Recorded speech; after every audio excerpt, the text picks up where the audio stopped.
Et merci de rester avec nous. Plus d'infos, plus d'images, c'est parti pour le plus. Et on vous fait découvrir ce soir un métier étonnant. À Coudekerque-Branche, pendant près de 50 ans, Claude Leboeuf a créé pour l'armée française des maquettes grandeur nature. Son atelier était tenu secret. Il nous est ouvert aujourd'hui. Marie-Noëlle Grimaldi, Frédéric Giltet. Des missiles, des hélicoptères à l'échelle 1, des chars d'assaut, des porte-avions. De l'atelier de Claude Leboeuf sont sortis des milliers de maquettes. Parmi ses clients, la NASA, l'Irak, le métro de Caracas ou l'armée thaïlandaise. Une vie de voyage et de rencontres. Le fait de travailler comme ça, à plein tube, on ne voit pas le temps passer. Et on ne se rend pas compte du temps qui a évolué. C'est ça qui est formidable. Ce qui est ébahissant, c'est la longueur. Il est à quelle échelle, ce bateau? Au centième.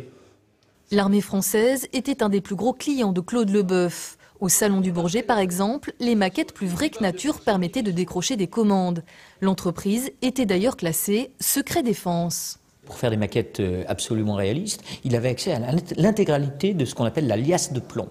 Et que, en espionnage industriel, une liasse de plomb, ça ne vaut pas exactement la réalité et de pouvoir s'emparer d'un missile ou bien d'un matériel réel, mais c'est pas loin de valoir autant, puisque un bon ingénieur, avec une liasse de plomb, il reconstitue tout.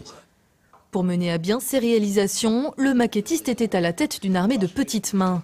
Dans les deux ateliers de Coudekerque-Branche, de 30 à 60 employés travaillaient en permanence. Donc là, c'est le radar de veille, et là, vous avez le radar de tir. Serge était le chef d'atelier. Vous n'avez rien d'impossible. Quand on regardait les plans, ce qu'on nous demandait, sur le coup, on était un peu, pas désemparés, mais on se posait des questions. Mais après, on réfléchissait, ça passait bien, quoi. C'était passionnant? Ah oui, très passionnant. L'atelier a fermé ses portes en 2002, mais aujourd'hui encore, Claude Leboeuf se consacre au moins 8 heures par jour à sa passion. Qu'est-ce qui vous plaît tant dans la maquette? C'est de réaliser quelque chose, de créer quelque chose. Le lieu s'ouvre aussi à des clubs de modélisme, mais nul besoin d'être connaisseur pour être tout simplement émerveillé.